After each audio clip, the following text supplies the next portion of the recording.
and start casting my cares. And this morning, my wife kind of looked at me kind of crazy this morning because I want to pull out something this morning, show y'all what I keep on the back of my truck. On the back of my truck, I keep a casting net. And this casting net saves me money. And not only does it save me money, sometimes it brings in bait. And if you're not careful, it'll bring in fish. And if you're not careful, it'll bring in sticks and rocks. And sometimes it brings in so many different things that it will even tear your net up. So I always keep me about 2 or 3 nets in my truck. And I thought about that this morning. I'm going to bring this net so you'll have a general idea of what God is talking about when he's telling you to quit carrying and start casting. And you know, one good thing about it, they tell you in the instructions how to cast your net. Because if you don't cast your net right, your net won't open up. Not saying you're not going to catch anything, but you catch more with your net open than you do with your net closed. Just like a blessing. You get more blessings with your hand open than with your hand closed. So this morning, I don't need to remind you that we are living in some perilous times. We are living in some history-making days. We are living in a time when children and grandchildren and great-grandchildren will be reading about in history books and online what we are going through today. Think about it, we are living testimony. We talk about that. We're living testimony. We read history books about what happened many years ago. But church, right now, we are making history. I haven't lived through a pandemic before. I haven't lived in times like this before. We are living in a time when man have been on house arrest until these trying times pass us by. And as y'all heard me say, until this trying time passes us by, because we are children of God, we know what? This too shall pass. So we are on house arrest until these trying times have passed us by. We're living in a time when people can't go to the movies together. We're living in a time when people can't go to the stores together. We're living in a time when they can't go to the games together. Our children can't go outside and play together. We're living in a time where the church members can't even worship together.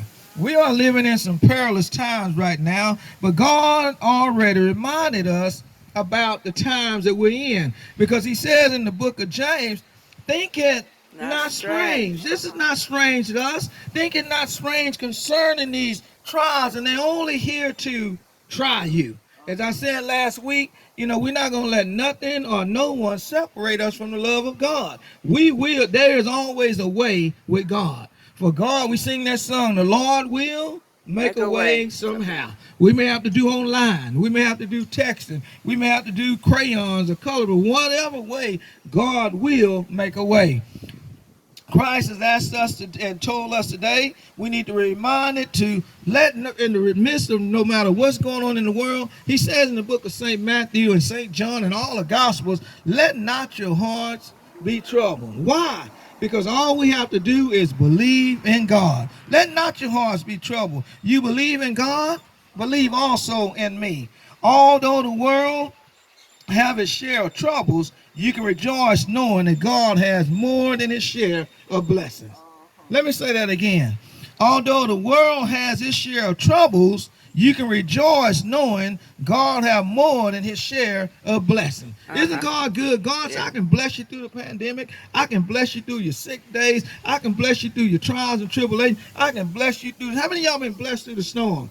I know I've been blessed through the storms before, not only spiritually, I've been blessed physically. I've had insurance companies pay for things that you've been through. So God said, I can bless you through those storms. I can bless you through your trials and tribulations. I can bless you through your ups and downs. And God said, I can even bless you through this pandemic. We're blessed to be here today. Somewhere somebody got called home. Somebody's in the hospital. Somebody's isolated. But we are a living testimony that God has his fair share of blessings.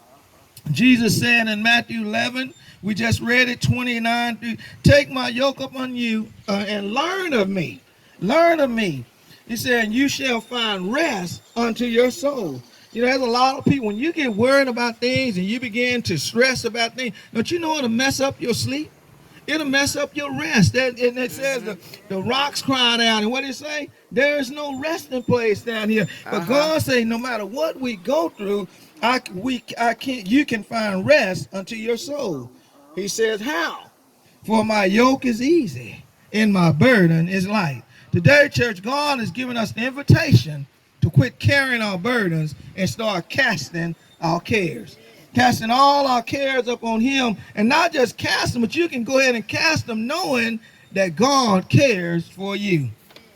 Although God has given us the strength to endure to the end, this doesn't mean you're strong enough to carry your burdens with you. Amen? Think about it. Even though God said we are built to last. God said, I'll be with you. I'll never leave you nor forsake you. But even though God has given us the strength to endure to the end, this doesn't mean that you're strong enough to carry your burdens with you. But all of us are guilty. We all have tried to carry our burdens.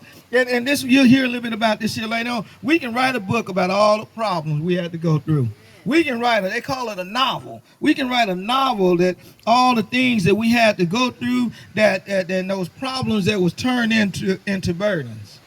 I hope y'all got that this morning. Because all our problems that have been turned into burdens, because that's what happened. The longer we hold our problems, they turn into burdens. The longer we hold on to things that's not for us, they turn into burdens. So instead of releasing them to God, we try to carry them. We try to hide them. Is that right, church? Y'all come on with me. We all have been guilty at one time. We go through some things, go through some trials and tribulations. Instead of we try to carry them. And then in the midst of carrying them, we try to hide them. You know, didn't they do that in the Old Testament? They tried to hide their sins. They tried to, and we find out not only we try to hide them, we so smart in the world that we live in, we even try to fix them. Yeah. We try to fix them ourselves. Trying to carry, we trying to cut, and then not only that, we even try to cover up, don't we? We'll try to cover up sometime, and we do that, we'll find ourselves heavy loaded, heavy laden, and bearing burdens. Not realizing we are built to last, but not to carry heavy burdens. And Jesus knows his children so well, doesn't he? He knows us so well, and that's why I had y'all to go. And not only know us so well, you know, we always talk about the good that God knows about us. Don't y'all know God know our disobedience as well? He said, I know you're hard-headed. I know that you're going to listen when you want to. There's times we listen and sometimes we don't listen. And that's why I said today, Jesus knows his children so well. He knew we would be disobedient. He knew we would try to cover our burden. He knew we would try to hide our burden. He knew that we would try to carry our burden. And that's why he gives us two important things today that I want to point out to you today. He said, y'all my children. He said, I know the number of hair on your head. I know what you're thinking right now. I know what you've been through. I know what you're going through. And not only that, he said, I know what you're planning to do. He said, I know what you plan to do. He knows us all so well. Why? Because he created us. And so today, church, I want to point out that he knows us so well that he gives us two important things today. And the first thing can be found in St. Matthew chapter 11, verse 28. Come, meaning come here. You know, didn't he say, come unto me? That means come here. Just like we tell our children sometimes.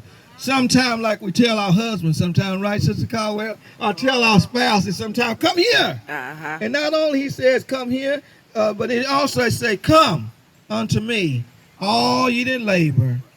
And guess what? Labor, I will give, and heavy laden, and I will give you rest. The more we carry, the heavier the load. And you know, you can start, my wife always getting on me, you know, we're going by 24 cases of the water, and I carry 2 at a time, that's 48, and she just look at me. I know you're not going to try to, yes ma'am, I am. Then we're going, y'all see the 12-pack Dr. Peppers and Cokes and Sprite, $3. If you haven't got yours, get them today. Dollar General have them 3 for $10, and my wife, she likes to take them 1 at a time, but I try to carry them all. And what happened, what I'm trying to point out today, the more we carry, the heavier the load. And you may carry it 1 time, and you may carry it 2 times, but after a while, when your load get heavy, it will slow you down. Not only will it slow you down, it will bring you down. And if your load get too heavy, it will keep you down. Not too long ago, my wife and I was looking at a clip, and it showed a man, and he was trying to tell him what he used to do. Is that right, Sister Caldwell? He was telling them how much he used to could live. And they said, well, okay, Uncle, I want you to go ahead and show us what you can live and give us 5. And he said, I'm not as good as I used to be, but I'm still good at it. So he lays down on the bench and he takes the bar and he said, oh, you got to give him 5 all the way up and all the way down. And he goes and lifts, oh, y'all come and help me. They had to go and help him and get it up because he wasn't able to carry the load that he used to carry. Today, church, we wasn't built to carry a heavy load. The more we carry, the heavier the load. As I preached some time ago, it's that we can do better. To do better, to live better, we have to let go and let God. We can't hold it. We can't cover it. We can't hide it. We have to let go and let God because we wasn't built to carry our burdens. And that's what our subject is telling us today. Quit carrying your burdens and start casting your cares. And God said, regardless of the 5 W's, y'all, we talked about that last time. Regardless of the 5 W's, who, what, when, where, and why, I still want you to come here. Come unto me, all of ye that labor and heavy laden, and I will give you rest. This morning, church, God have a message for us today to quit carrying and start casting. The second important thing that God leaves with us today can be found in your sermon topic. And that sermon topic says, cast all your cares upon me. Not near me, not beside me, not behind me, not close by me, but cast all your cares upon him. And then somebody may ask, why?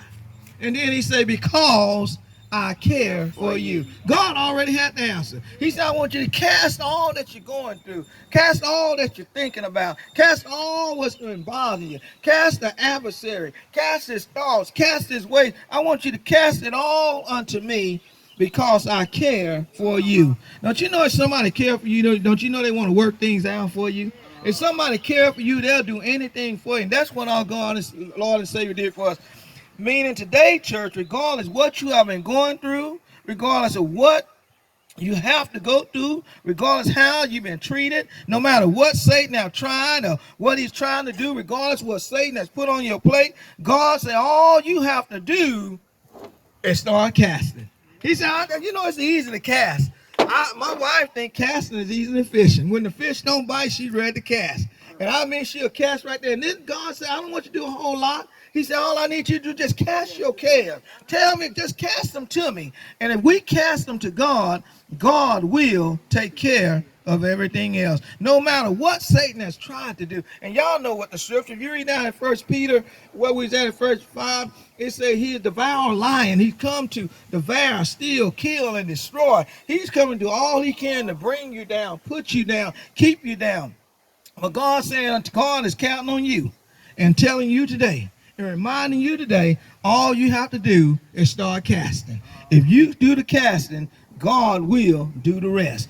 Cast all of your problems. Cast all the people, problems, and circumstances. Cast all of your worry. And y'all know we all worry. We say we don't worry. We all worry. We worry so much we get stressed. People are stressing right now. But God said, instead of stressing, I want you to start casting. Instead of worrying, I want you to start casting. Cast all your circumstances. Cast all of your sickness. Somebody's sick, they won't even let you in the hospitals no more. Won't even let you in the doctors no more. But God says, okay, go ahead and cast me your sickness. Cast me your ailments. Cast all your finances. Cast all of your feelings. You know, somebody said we got a stimulus check, but don't you know it's still difficulties in finances? Although you got a $1,200 check, there's still hard times. God said, go ahead and cast all your finances. And then he said, I want you to cast your feelings. What you're feeling right now. What you're going through right now. Cast all your cares. Whatever you've been trying to carry, I want you to cast them unto God. And God will take care of it. Isn't that amazing? A lot of times people say, just bring it to me and set it right there, and I'll take care of it. Sometimes we go fishing. I tell them, why, go ahead inside. I'll clean the truck. I'll take care of it. And God is telling us today, no matter what's going on in the world, let not your hearts be troubled. I will take care of it. All I need you to do is just keep casting. I just need you to keep casting. Cast those people. Cast those problems. Cast those circumstances. Cast that spouse. Cast those children. Cast that job. Cast those, whatever it is. God said, you just do the casting, and God will take care of it for you.